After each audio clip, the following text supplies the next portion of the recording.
You're listening to the People Agenda podcast, brought to you by leading HR, workforce and payroll transformation specialist, Lace Partners.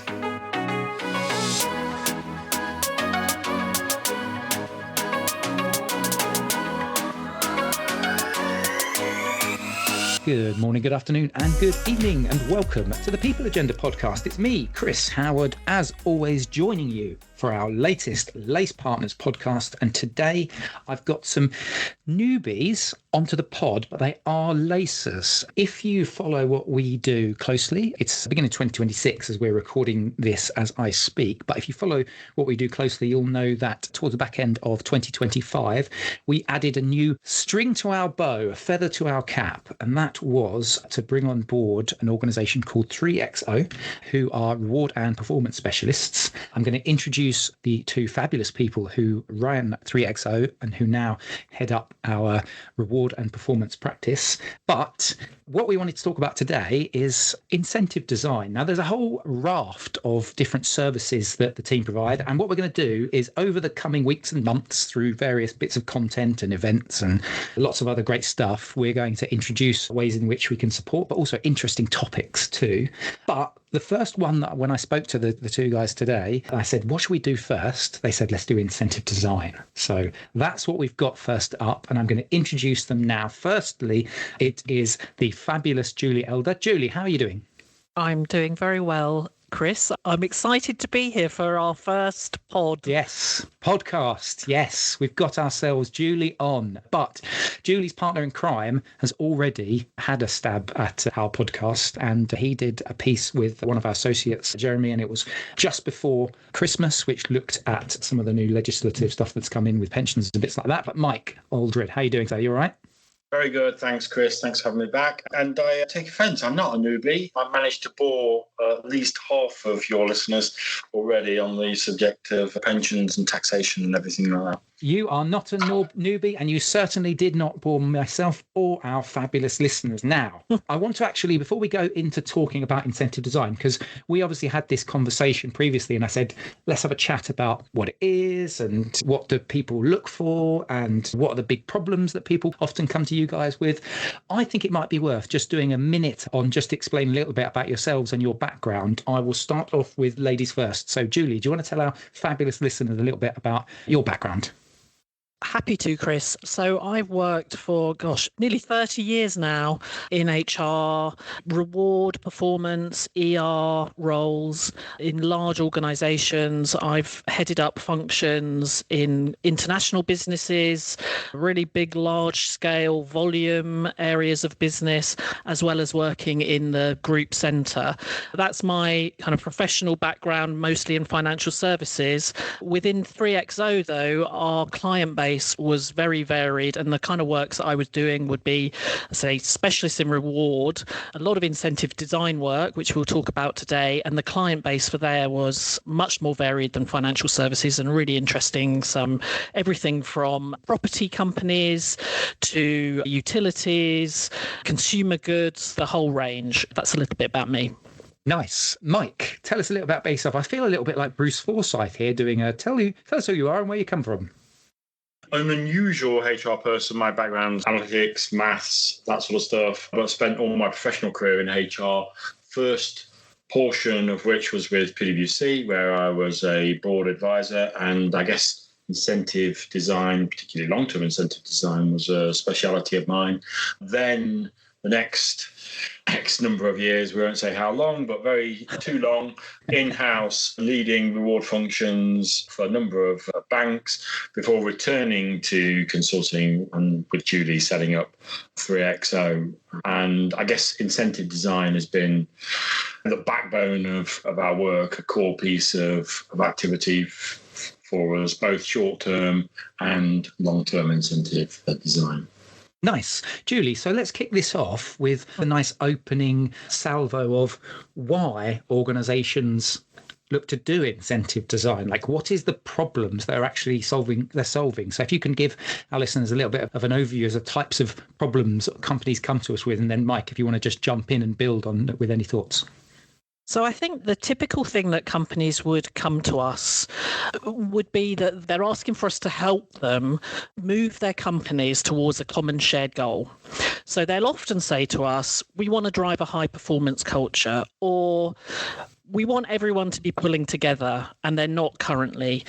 Sometimes that's articulated through issues with performance management, but most often people will jump to either bonus or the long-term incentive plans that they have in place. So we do a lot of work both in the sort of diagnostic, let's understand your current state, design, and one of my passions is implementation of those incentives so that those clients of ours can use incentives to support the goals of their organisation. Mike? That's quite right. People often know that they've got an issue and they know they want to enhance their approach, but they're not quite sure what exactly the issue is. And for me, the three big pieces of activity in this space are making sure you really understand the problem you're trying to solve, not just the high level description, but really mechanics of it. So this diagnostic phase that Julie talked about. I guess secondly would be the design detail and how can you do that in a way which is really effective. And then, as Julie said, the implementation. And if I say one thing that we do a little bit differently, and is really our passion, is making sure we give attention to these three phases rather than just jumping into one space. And we love it. So can I ask then, does it change depending on the size of business and therefore complexity? Yeah, this is going to frustrate you. Yes and no, of course, is the answer.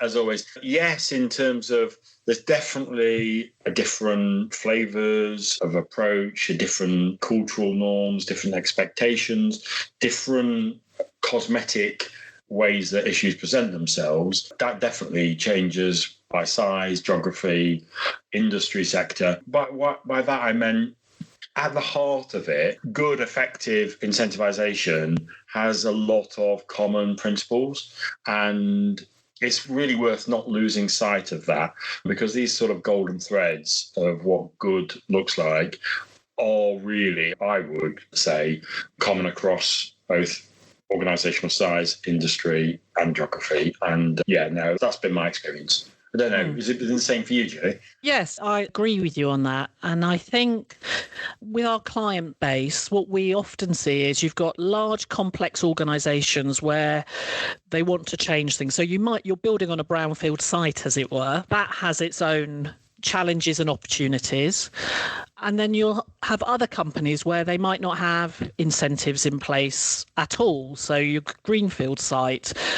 Again, there are challenges there. For example, get employees used to the incentivization as part of their reward package. But as Mike said, the basic principles of what makes good incentives are the same. And actually our methodology, our approach, although we tailor it to the clients, but our basic approach of that diagnostic, design and implementation, we are the same. We follow that methodology. We do it in a structured way that helps our clients understand their issues, where there are risks, where there are opportunities in the context of what they're trying to do as a business, where they are now, where they want to get to. Yeah. And it's interesting because obviously, Mike, you just mentioned there, and I'll stick with you, Julie, on this one. And again, Mike, if you want to jump in, Mike talked about those common principles. And so I'm quite interested in getting your view around, is there any common type of incentive plan that you guys design the most? Because you've talked about, we tend to have certain principles in place, but is there anything that people come to you and ask for more than less, or like the type of approach? Does that make sense? Yeah, I'm going to say a bit short term and long term. So we do a lot of work around bonus. That's typically all employee bonus. Yeah. But sometimes it's specific groups of individuals that need something perhaps more targeted towards sales. And then on the long-term incentives, really this is quite a specialist area where you've got share plans, cash incentives, etc. We've done quite a lot of work in the past on cash incentives for smaller companies, but we're also got specialists, and Mike is very well known in this area who work with larger listed companies to advise them on their senior executive long-term incentive plan. Just two builds on that. For me, some of the stuff we do in the private equity space as well is, I guess, a subset of this type of long-term incentive design. You get some different flavors of incentive in that space. The other thing that we also do quite a bit of with our clients, which I think is just not focused enough on, is just thinking about the mix of incentives. So there's quite often pieces of work that clients do where, okay, we need a new bonus plan or we need a new long-term incentive, and they spend a lot of time thinking about that. But it's quite rare for organizations to step back and think, how do we use the various incentives in combination and get that right across the organization? That's the start or a component part of a reward strategy. But thinking not just the design of a particular incentive, but how that fits together as part of the jigsaw of the whole reward package. So then, Mike, can I stick with you on that one and just build on that? So you guys have talked about companies come to us and say, we need a new bonus plan. And you've just talked about how do we actually get the right approach. Can you, I guess, in a practical sense, just walk me through how we get from the actual client problem to the actual solution? So what's the type of stuff that we would do in a typical process? Great question. And let me just address one of the, I think, premise of that question, which might be slightly misleading. It's not normal for clients to have a really well-defined problem statement. The problem statement's more often the case of, I'm sure we could probably do better in this space. That is, and people use different words, obviously, but that's basically the case. That presents itself because you don't do this sort of stuff every day. You don't even necessarily do it every year. It's periodically you do it. And so to a greater or lesser extent, organizations are in this state of having a great deal of focus, and then over time, the focus and the alignment between the incentives and the corporate strategy will just naturally drift. There's a natural entropy where the two things are drifting apart. So you can think of this design process as making sure the two things are in close alignment and support each other, the incentives supporting the strategy. So that's how I would say one should think about why you need to do these periodic reviews. Every organization should be doing this every 2, 3, 4 years. Let me just get detailed and practical about how you do it. The other thing that we've observed from having both consulting experience but having lived this stuff in-house is there's quite a lot of understanding already in organizations about where the challenges are. The issue is less, we need someone to tell us exactly what the problem is. The issue is just marshalling this diffuse understanding and bringing it together in a crisp way and then translating that into changes. So we are very practical about being structured in our diagnostic process. What we don't do is just rock up and have very pleasant chats and ask people, what do you think the problem is? And then just replay it back to the client.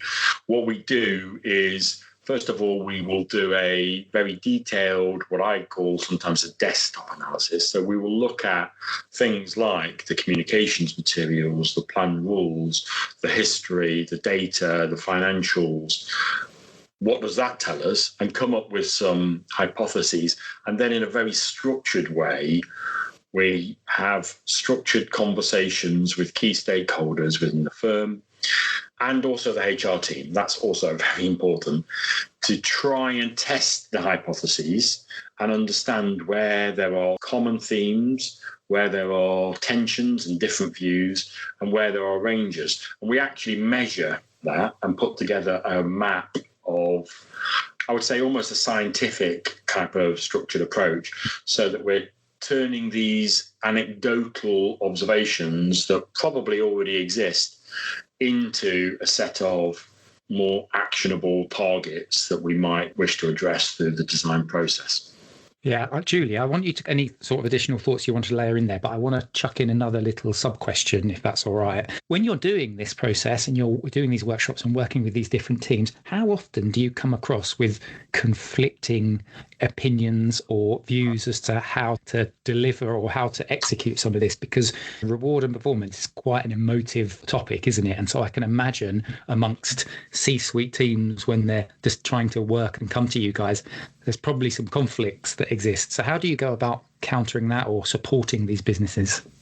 Yeah, and before I answer that, I'll just build on Mike's topic or conversation that he just mentioned, our methodology.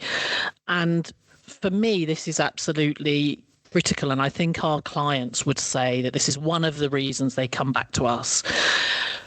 And that is that, as Mike said earlier, people often articulate this stuff as kind of general problem statements. Oh, it's just not working. It's not incentivizing people enough, or people aren't pulling in the right direction.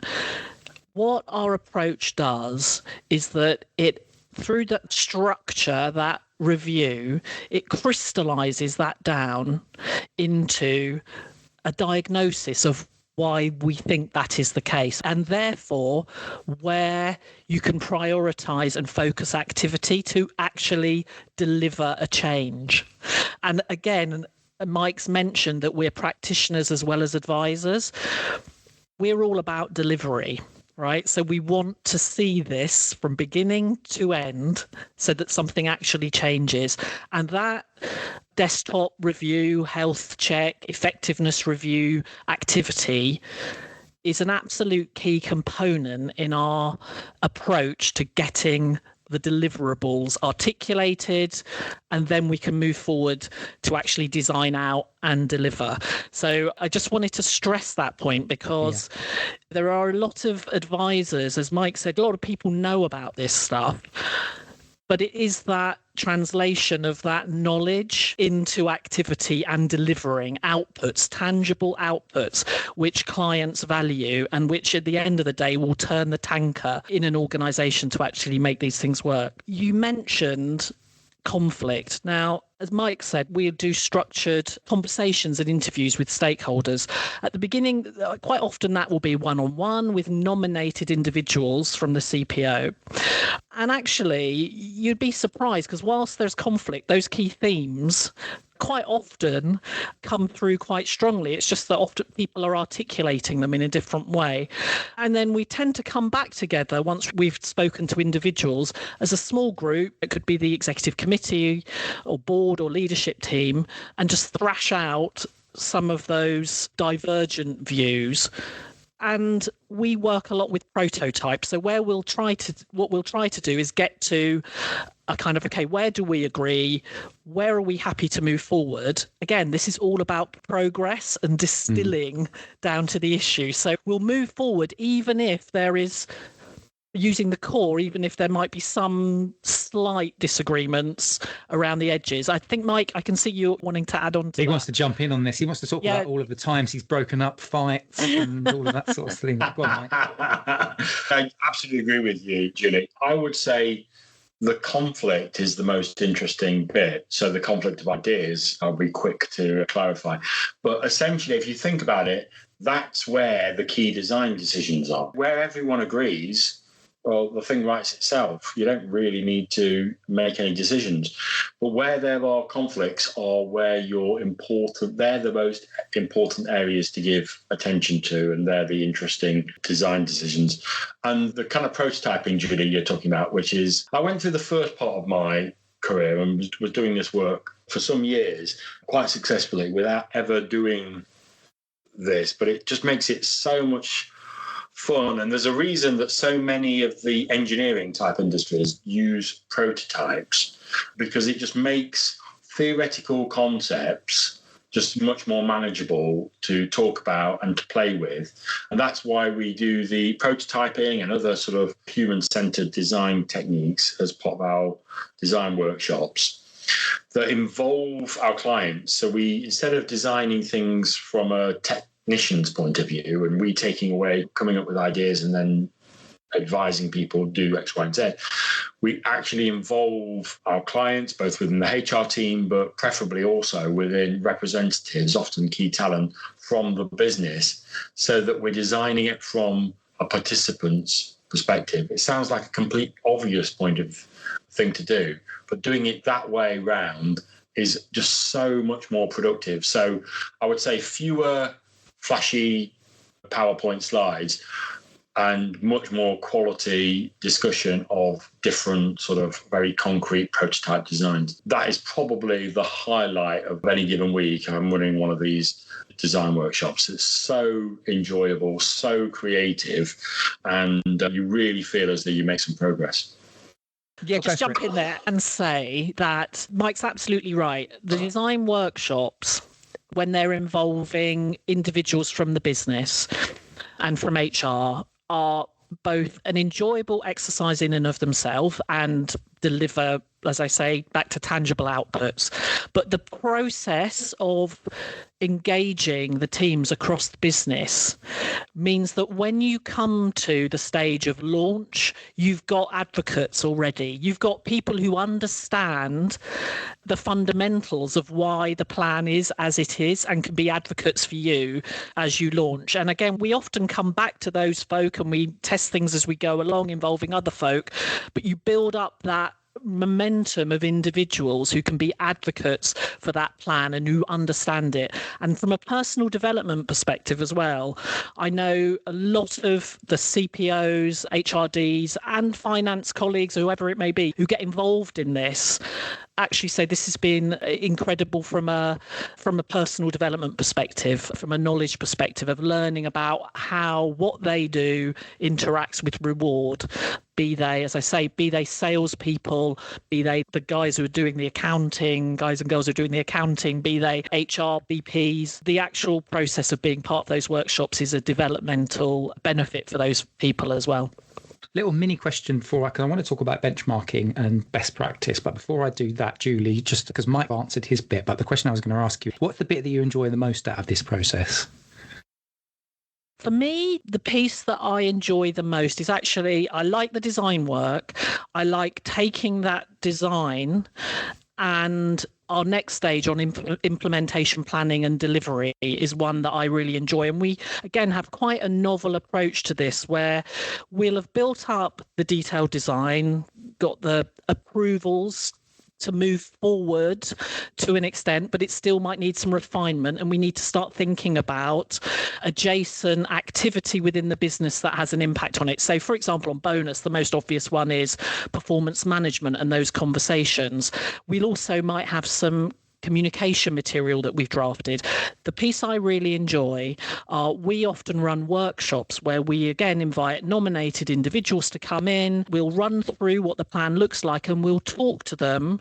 Sometimes we'll do surveys with them about, okay, what are some of the implementation issues, or what are your thoughts on, as I said, for example, performance management within this business, the enablers of how we really get the maximise effectiveness from these plans. It's that stage that I really enjoy, because for me, I've talked a lot about delivery on this podcast, but for me, that's the part where you take your plans, your concepts, your design detail, and you start moving it into something which is going to land and be effective and make a real difference. Yeah, I love that. Making it real. That's the making key thing. It Mike, real. Go on. I'm glad Julie's speaking with such passion on this. I have to say, she wouldn't sing her praises on this, but you can hear the passion. That's because she's absolutely the best in the business at this stage of implementation in particular. So practical. And when I was a practitioner in-house, it's so hard to get help externally with the real practical side of implementation. And that's why when we came back as consultants and advisors, not stop at the design bit, but make sure that we team up. I mean, it's very much a collaborative effort with our clients to figure out what the shape of the implementation is, make sure we work in partnership so that the clients can do the bits that they really want to do, and we augment them. And Julie is just so brilliant at taking and implementing these designs. By far the best in our team at doing this. I'm glad she's so passionate about it as well. He's going to want you to say nice things about him now. Yeah. We're going to, Mike. I'm going to. We've got just 2 minutes left. I was going to talk about transparency, but actually, I think we're going to do a separate pod on that. We'll pick that one as a separate piece. But I think this is one thing that We've at Lace, for my whole sort of 6.5, 7 years that I've been here, we've constantly been asked by HR teams when they come to us about whether or not it's, how do you build out your people strategy, payroll, what does brilliant look like? We get asked that a lot because obviously we talk to a lot of organisations and we work on a multitude of different projects for HR teams. So let's flip that into a reward and a performance angle. What are the things that we think about? If someone comes to us and says, what is best practice? What is benchmark? What should I look at? What are the sorts of advice you'd give back? It's a very common question. Of course, there is no best practice that's going to be right for you. So if the question is what's going to be best for us, it will depend on the context that a particular client is. And one of the things I would urge people to please don't make your approach let's just look at what everyone else does, try and decide what's best of those, and then we'll do something like that. This is a really poor strategy. Your reward programs should be a source of competitive advantage. So if you're just copying and pasting what in the market, even the best examples in the market, you're guaranteed not to have any competitive advantage. What you want to do is look at what's good, what's bad, what features, but then that's a useful component part of the sort of the desktop research. But what you should be saying is, in our particular context, what is going to be the best fit? So don't be overdriven by benchmarking. Instead, to your question of what does good look like, it is so much better to have a simple approach that fits your situation and that is well implemented than a complicated idea that is poorly implemented or just doing what other people think is good. That's why this diagnostic, really deeply understanding your context and your challenges, is so important to the design process. Love it. Julie, just final word before we wrap up today on that. What is, in your mind, best practice or benchmarks? What does good look like? What does good look like? I'm going to say everything that Mike said in spades, plus something we've already touched on, which is engaging stakeholders to the extent you can. Now, sometimes that has to be a small group because of what you're doing, but to engage stakeholders as much as possible in the design process and in your implementation planning, and ongoing embedding. So don't stop. Mike said this is a review. We'd expect companies to be reviewing this every sort of 3 or 4 years or so, but don't just launch a plan. You've got to embed it. You've got to keep going with it, improve, incremental improvements, typical every year. Just, is it still effective? That would be my 2 adds. Love it. Absolutely love it. Unfortunately, we're out of time, which is a real shame because there's a whole bunch of questions which I also have splintering off from this chat today. But that's why we've got you guys along, because I can get you on the pod more often and we can chew the fat, certainly on things like transparency. There's lots of other things that we're going to look at as well. If you're listening to this podcast and you are going through the process of reviewing your incentive design and your approach, then certainly reach out to Mike and Julie. What we'll do in the show notes is we'll put both of their LinkedIn profiles so you can connect via that, or you can message them directly or email them directly. We'll put their links to their details that are on the Lace Partners website as well. But Julie, thank you very much for today. Thank you, Chris. I was a little bit nervous to begin with my first pod, but really enjoyed it. And now I'm on a roll. You won't be able to shut me up. Love it. Absolutely love it. And Mike, the veteran, thank you very much. Thank you, Chris. Thanks for having me back. Very kind. It's very kind. Hopefully you've enjoyed this podcast as much as I and the team have enjoyed recording it. As I said, if you want to reach out to the team, please feel free to do. But from myself, from Mike and from Julie, thank you very much for listening. And we're going to catch you next time on the People Agenda podcast. Bye-bye.